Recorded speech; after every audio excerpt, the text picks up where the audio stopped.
Namaste. I am Mrs. Arumugalakshmi from Sri Jaindra Saraswati Vidyalaya Matriculation Higher Secondary School, Singapore. I am here to explain you how to do the practicals for class 10 physics. There are two experiments. Number 1, determination of focal length of the given convex lens. Number 2, determination of the resistivity of the given material of wire.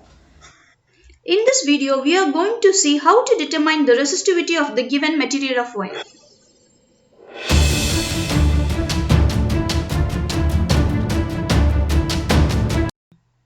Aim.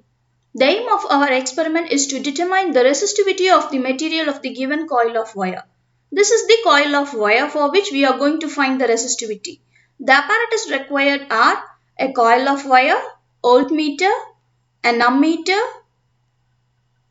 a rheostat, a screw gauge, key, a battery,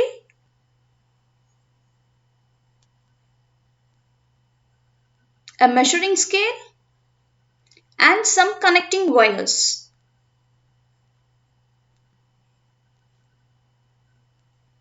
These are the whole apparatus which are required for our experiment. Procedure. First, we will connect the battery, ammeter, wire, rheostat, key in series. Finally, we will connect the voltmeter in parallel. The circuit diagram is given below. According to the circuit diagram, the connections must be given. Now we will see how to do the connections. First, from the positive terminal of a battery, you have to connect a wire.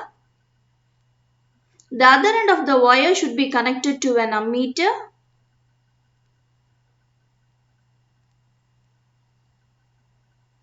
The other end of the ammeter should be connected to the given coil of wire for which we are going to find the resistivity.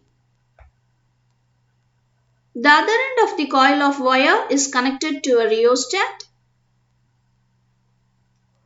To the upper terminal of the rheostat it is connected. The lower terminal of the rheostat is connected to a key.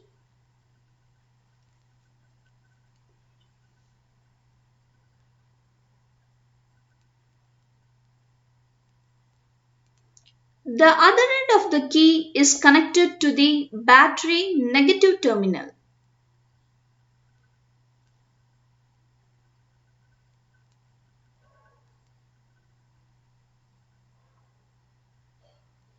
This forms the primary circuit. From battery positive we are connected to the ammeter, from ammeter coil of wire, from coil of wire to rheostat, rheostat to the key, from key to negative terminal of the battery. Now we have to connect a voltmeter parallel to the given coil of wire. See how I am connecting.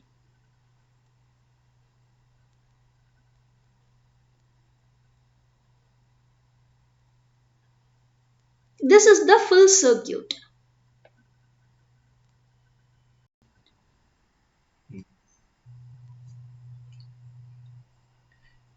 Now I am showing you the entire circuit once again.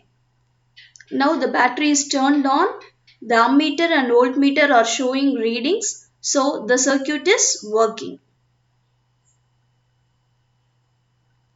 Now close the key and the circuit is closed. Adjust the rheostat such that the ammeter reads a current of 0.5 ampere. Note down the potential difference across the resistor as shown by the voltmeter. Adjust the rheostat and change the current and note down the voltmeter readings.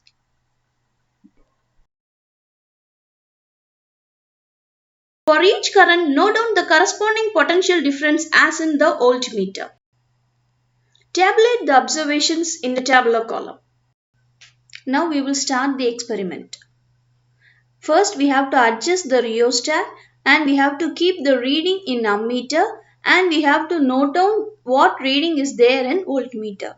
Now see the ammeter reading, it is 0.1 ampere. For this, what is the voltmeter reading? We have to note down.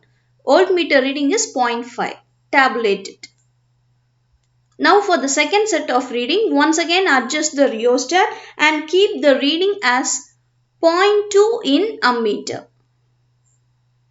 Note down the voltmeter reading. The reading is 1 volt. Tabulate it. Now once again for the next set of reading, adjust the rheostat so that the ammeter reading is 0.4 amp. Note down the voltmeter reading. It is 2 volt. Tabulate it.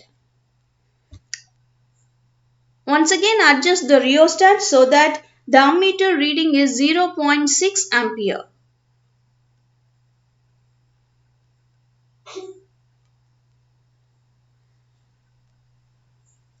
Ammeter reading is 0.6 ampere. Note down the voltmeter reading, which is 3 volt. Tabulate it. Now once again for the next set of reading, adjust the rheostat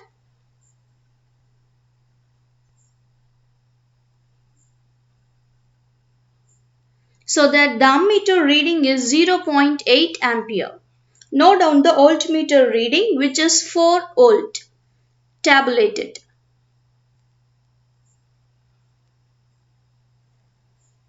Once again adjust the rheostat for the next set of reading.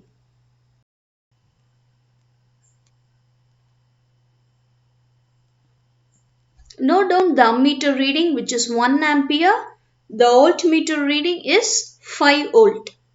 Tabulate it.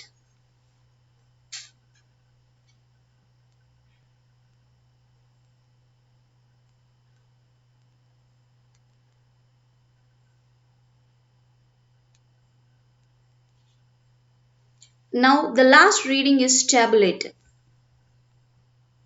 Now we have to find the resistance of the wire using the formula R is equal to V by I.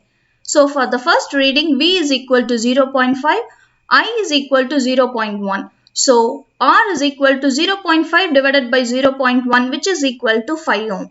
Now for the next set of reading, R is equal to 1 divided by 0.2, which is also equal to 5 ohm. For the third set of reading, the I is equal to 0.4 and V is equal to 2. So R is equal to V by I. So 2 divided by 0.4, which is also equal to 5 ohm. For the fourth set of reading, R is equal to 3 by 0.6, which is also equal to 5 ohm. For the fifth set of reading, R is equal to 4 divided by 0.8, which is also equal to 5 ohm. For the last set of reading, R is equal to 5 divided by 1, which is also equal to 5 ohm. Now finally we have to calculate the mean of these 6 readings. Since these 6 readings are the same, when we find mean also we will get the same value, which is also 5 ohm. Now we have to calculate the diameter of the wire using a screw gauge. So first we will take the screw gauge. The least count of the screw gauge is 0.01 millimeter. First we will find the zero error. See here, the zero error is nil. Here in this screw gauge, no zero error is there. So we can straight away start with the reading. So place the wire in between the two studs of the screw gauge. Now note down the reading. The pitch scale reading is 0 and the head scale coincidence is 63. So head scale reading is got by multiplying the head scale coincidence with least count. So 63 into 0.01 millimeter is equal to 0.63 millimeter. The total reading is got by adding pitch scale reading and head scale reading, which is 0 plus 0.63, which is equal to 0.63 millimeter. Now we will move on to the second reading. Second reading, the pitch scale reading will be the same. It will not change, which is 0. Note down the coincidence alone. Coincidence is 62. The head scale reading is got by multiplying the head scale coincidence with the least count. That is 62 into 0.01 millimeter, which is equal to 0.62 millimeter. The total reading is got by adding 0 plus 0.62, which is equal to 0.62 millimeter. Third reading. Change the position of the wire.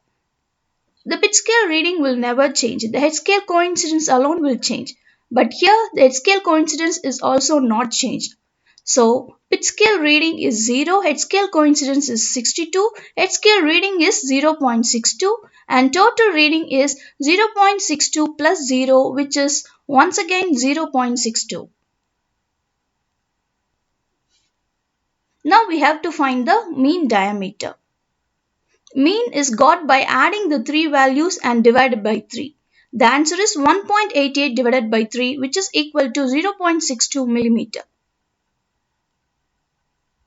Now we have tabulated all the readings in our tabular column. Now measure the length of the coil using the meter scale. The length is found to be 1 meter.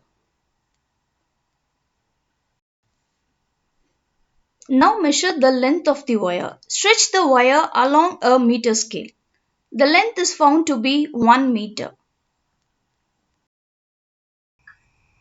Now we have to start the final calculation. Here we have to find radius of the wire using the formula R is equal to diameter divided by 2. Then area of cross section using the formula A is equal to pi R square. The length of the wire we have already measured. Finally, the resistivity of the material of the wire which is given by rho is equal to A divided by L into R, ohm meter. Radius of the wire is got by diameter divided by 2. So 0.62 divided by 2 which is equal to 0.31 millimeter. Area of cross section of the wire is equal to pi r square which is equal to 3.142 into 0.31 into 10 power minus 3 into 0.31 into 10 power minus 3 which is equal to 0.301 into 10 power minus 6 meter square. This is the area of cross section of the wire. Now length is equal to 1 meter. Resistivity is equal to A divided by L into R which is equal to 0.301 into 10 power minus 6 divided by 1 into 5 which is equal to 1.5 into 10 power minus 6 ohm meter. This is the value of resistivity. Now we will tabulate our calculations. Radius of the wire R is equal to diameter by 2 which is equal to 0.31 into 10 power minus 3 meter. Area of cross section of the wire A is equal to pi r squared which is equal to 0.301 into 10 power minus 6 meter square. Length of the wire L is equal to 1 meter. Resistivity of the material of the wire is found to be rho is equal to A divided by L into R which is equal to 1.5 into 10 power minus 6 ohm meter. Result: the resistivity of the material of the given wire is found to be 1.5 into 10 power minus 6 ohm meter. Thank you.